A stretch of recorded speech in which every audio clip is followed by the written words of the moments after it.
Cette histoire m'est arrivée lorsque j'étais étudiante à l'université. 3 fois par semaine après les cours, je travaillais comme une serveuse dans un bistrot de la ville. Un soir, j'ai travaillé plus tard que d'habitude. Il y avait plein de monde, et notre boss accordait une prime à ceux qui faisaient des heures supplémentaires. Vers 22h30, on a fermé le bistrot. Et comme à l'habitude, j'ai pris le métro pour rentrer chez moi. J'ai pris une place sur un côté de la fenêtre, pris mes écouteurs, et j'ai regardé un film sur Netflix, sur mon téléphone portable pendant le transport. J'ai mis le volume de mon smartphone presque au maximum. J'étais à fond dans le film lorsqu'on est arrivé à un arrêt. C'est à ce moment que j'ai réalisé qu'il y avait un homme étrange à l'extérieur, non loin de ma fenêtre, debout et immobile. J'ai eu la sensation que cet homme me fixait depuis je ne sais combien de temps. Mon cœur a fait un bond et j'ai lâché mon smartphone qui est tombé au sol avec mes écouteurs. J'ai regardé aux alentours. Des gens sont montés dans le métro. L'homme que j'avais aperçu s'est lui aussi dirigé vers l'entrée et a monté à l'intérieur. En essayant de reprendre mon sang-froid, je me suis penché, j'ai repris mon portable et les accessoires tombés. Puis, j'ai levé la tête et j'ai eu aussitôt un haut-le-cœur en voyant l'homme de tout à l'heure, immobile, maintenant debout, non loin de mon emplacement, près de l'entrée. Il portait des lunettes de soleil, mais j'ai eu l'impression qu'il regardait directement dans ma direction. J'ai senti ma gorge se sécher. C'était un homme barbu avec un chapeau et habillé d'un manteau ample. Puis, il a détourné le regard et a pris place à l'autre côté, à quelques sièges derrière le mien.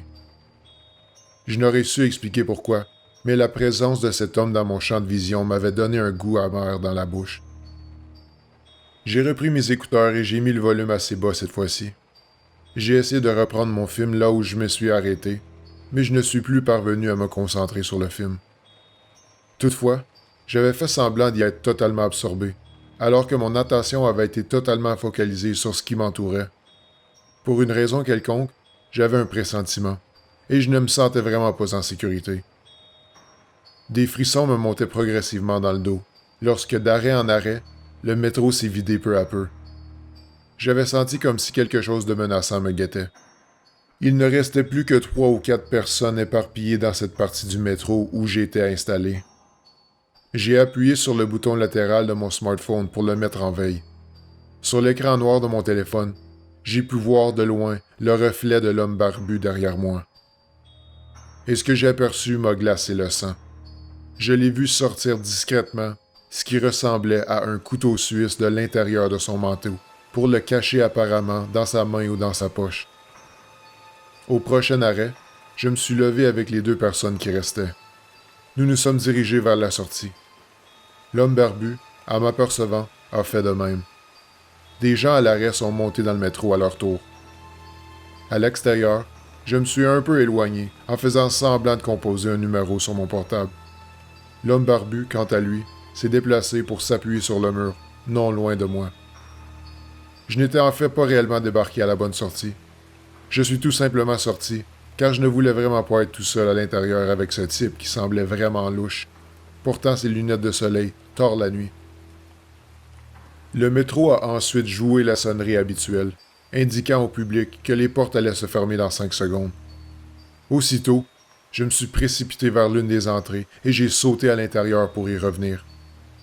Les portes sont aussitôt fermées.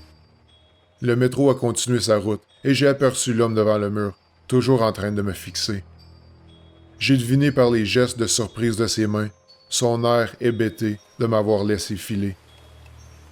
Arrivé chez moi, j'ai émis un long soupir. J'avais réussi à déjouer l'homme, mais je n'avais toujours aucune idée qui il était, ni ce qu'il me voulait. Je n'ai plus jamais revu cet homme depuis, mais j'ai tellement été terrifié par l'événement que j'ai décidé après ça de ne plus faire des heures supplémentaires trop tardives.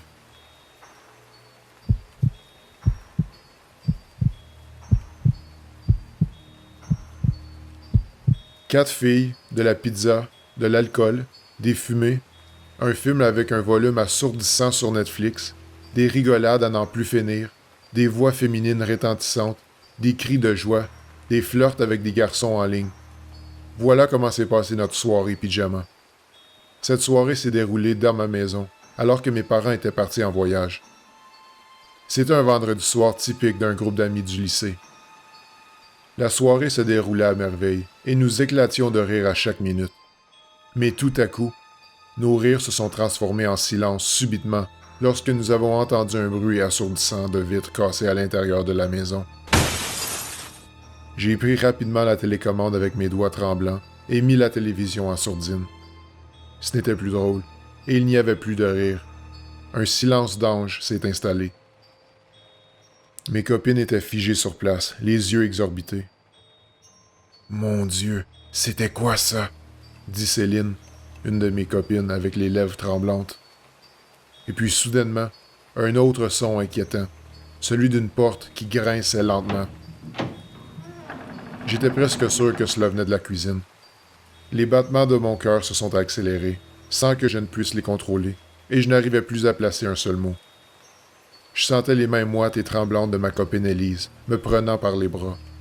Céline, Élise et Joanne se sont toutes précipitées vers moi. D'une voix vibrante et mal rassurée, Joanne a murmuré « Est-ce que ce sont tes parents qui sont rentrés? » J'aurais vraiment aimé que ce soit le cas, mais la réponse était évidente. Ce n'était définitivement pas mes parents qui ont entré en cassant une fenêtre. Le cœur palpitant dans ma poitrine, j'ai pris une clope près de la télé, j'ai allumé, et à l'aide d'une chaise, j'ai mis la cigarette au-dessous du détecteur d'incendie. Instantanément, l'alarme retentit dans toute la maison.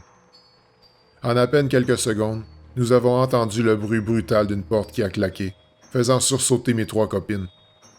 Puis, des bruits flous venant de la fenêtre, et les pas de quelqu'un qui a sauté vers l'extérieur. J'ai pris un porte-manteau, et prudemment, je me suis dirigé vers la cuisine, et de la fenêtre, j'ai aperçu quelqu'un courir au loin, tout droit vers la nuit noire. J'ai eu les jambes en coton, et la voix vibrante en appelant la police. Après 15 minutes, qui nous ont paru comme une éternité, la police est finalement arrivée accompagnée des pompiers. Des policiers sont restés jusqu'au lendemain. Les 2 premières choses que mes parents ont faites à leur retour étaient de faire réparer la fenêtre et d'installer un système de sécurité. Parfois, je me dis qu'en mode survie, notre cerveau pense à des choses qu'on n'aurait jamais pensées si ce n'était pas que la présence d'une pression externe.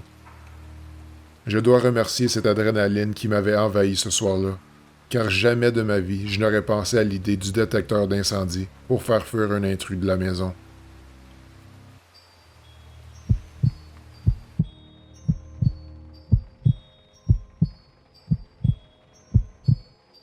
Presque tous les soirs, moi et ma famille avions eu l'habitude de regarder ensemble un film sur Netflix après le souper. Nous étions 4. Moi, mon père et mes 2 garçons. Mon père n'était pas trop fan du genre de film que nous regardions. Son petit rituel du soir était de regarder un documentaire par lui-même sur Netflix après que nous ayons terminé notre film. Il lui arrivait même parfois de s'endormir sur le canapé. Un soir, alors que j'étais à moitié endormi dans ma chambre à l'étage, j'ai entendu un bruit suspect qui m'a instantanément réveillé. J'ai senti une pointe dans mon cœur. Je n'avais aucune idée de ce qui avait produit ce son, et je devais aller y jeter un coup d'œil. Je suis alors descendu discrètement dans le salon. Les lumières toutes fermées à part qu'une petite veilleuse, j'ai retenu ma respiration en apercevant une ombre sur le sol. J'ai allumé la lumière et je suis resté sans voix devant la scène que j'ai vue. Scène qui demeurera à jamais dans ma mémoire. Mon père était allongé sur le plancher de la cuisine. Le corps transpirant, j'ai vérifié son état. J'ai ordonné à mes garçons de rester tranquilles dans l'appartement, de verrouiller à clé et de n'ouvrir à personne.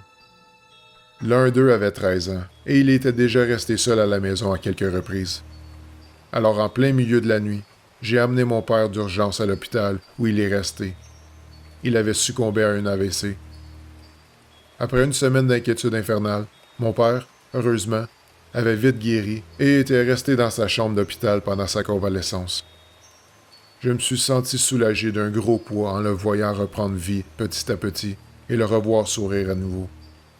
Il a toujours été très matinal. Même malade, il s'est toujours réveillé à 5h30 du matin au plus tard, alors que moi, tous les jours, je ne me suis réveillé que vers 7h du matin. Un soir, alors que j'étais de garde, mon père n'avait pas oublié son petit rituel du soir. Il m'a dit vouloir continuer de voir le documentaire sur la chasse aux lions qu'il avait regardé la dernière fois. J'ai démarré l'application Netflix sur sa tablette.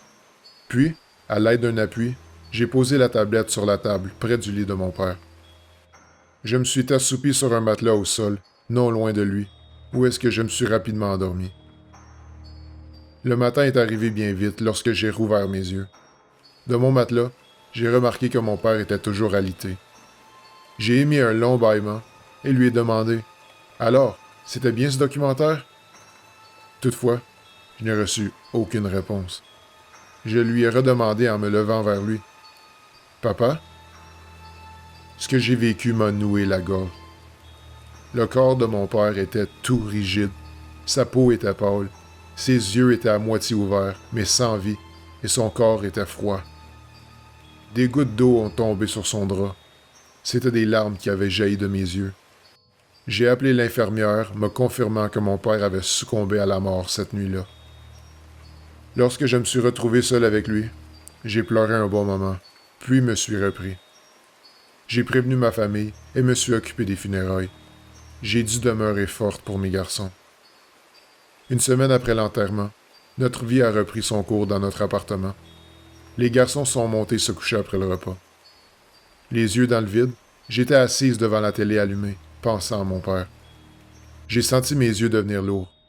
J'ai éteint la télé et me suis dirigé vers les escaliers. Lorsque soudainement, la télé s'est rallumée. J'ai aussitôt écarquillé les yeux, en me retournant, debout et immobile au milieu du salon. Puis, en secouant la tête, j'ai pris la télécommande et vérifié le démarrage automatique de la télé. J'ai tout désactivé et rééteint la télé et je suis monté. En marchant dans les escaliers, j'ai réentendu la télé qui s'est rallumée à nouveau, puis le rugissement d'un lion. Aussitôt, mes cheveux se sont hérissés. Je suis descendu et j'ai vérifié le rez-de-chaussée, derrière les rideaux, les fauteuils, dans la cuisine. Il n'y avait personne. Mes garçons étaient bel et bien couchés. La télé était en train de diffuser Netflix avec le documentaire sur les lions que mon père avait regardé avant sa mort. Les jambes en coton, je n'ai plus touché à l'appareil et je me suis précipité dans ma chambre pour dormir. Le lendemain, la télé était éteinte. J'ai demandé aux garçons s'ils l'avaient manipulée depuis la veille au soir. À mon grand désarroi, ils m'ont dit qu'ils ne l'avaient pas touchée et qu'ils venaient tout juste de déjeuner. Je n'ai pas revécu d'expérience similaire depuis cette nuit-là, mais des questions ont demeuré dans mon esprit. Est-ce que c'était la télé qui avait déjanté, ou est-ce que cela venait d'une autre dimension? La réponse semble assez évidente, et c'est depuis cet événement que je m'intéresse beaucoup plus aux expériences paranormales que j'entends.